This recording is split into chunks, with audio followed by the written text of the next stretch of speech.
Hello everyone!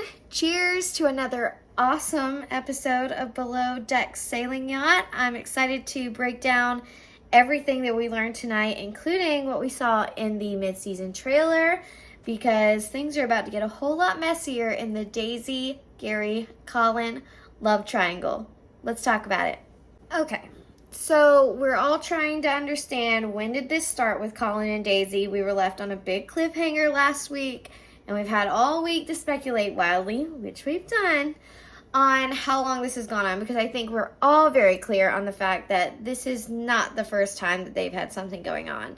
Although they're sticking to that story, but as we can see, Daisy clearly hasn't been forthcoming about all of her escapades, because Gary drops the bomb in this episode and in the mid-season trailer that clearly they have hooked up on numerous occasions prior to the season.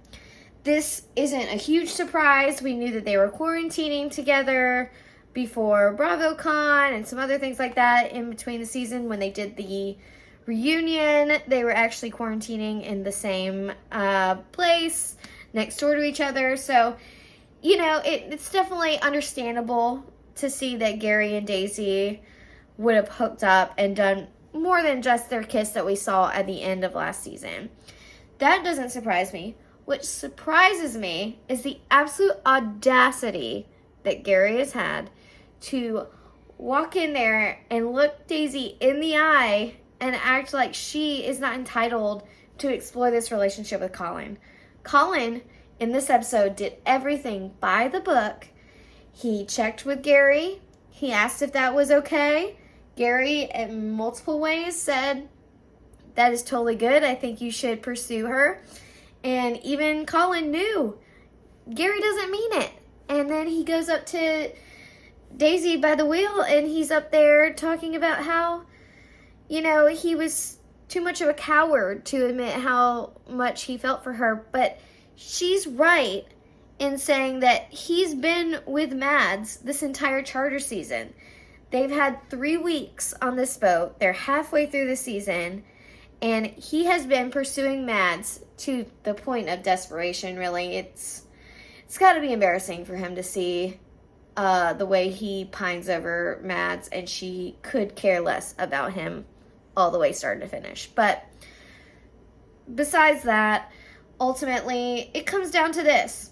He wants her as his backup. He doesn't want to pursue her. He's not man enough to pursue her. He just wants Daisy to be on his back burner, to be his backup plan, his safety school. And that's not fair to Daisy. Daisy is a grown-ass woman. Colin is and is acting like a grown-ass man. And Gary's just acting like a child. And the way he pretends to be interested and, "Oh, I think that's really great. I think you should pursue it."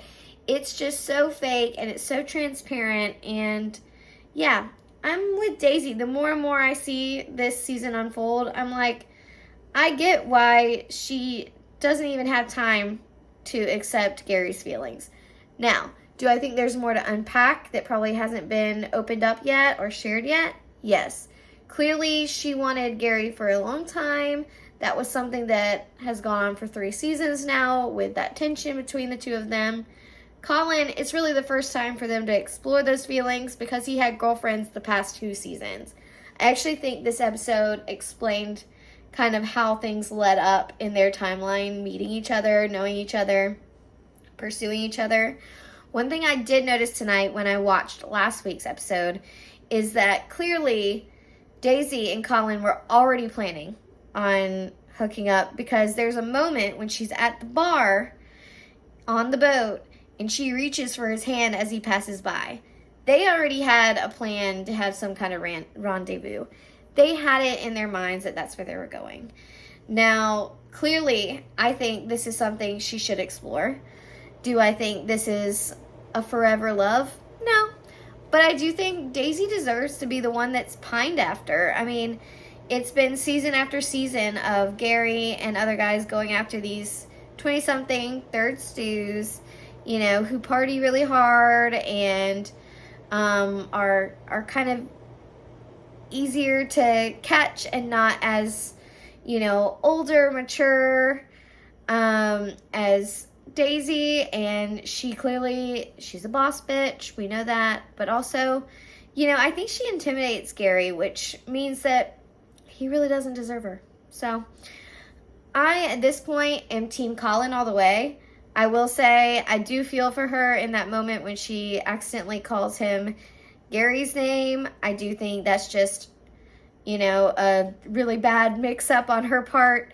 And from the looks of it, it does look like Colin and Daisy dated, or maybe still are dating, or to some capacity are together or have been together after the season. So I'm excited to see their relationship kind of build up over the season. And you know what, Gary? It's a tough lesson that you had to learn the hard way. So cheers, Team Daisy, and yeah, Team Colin.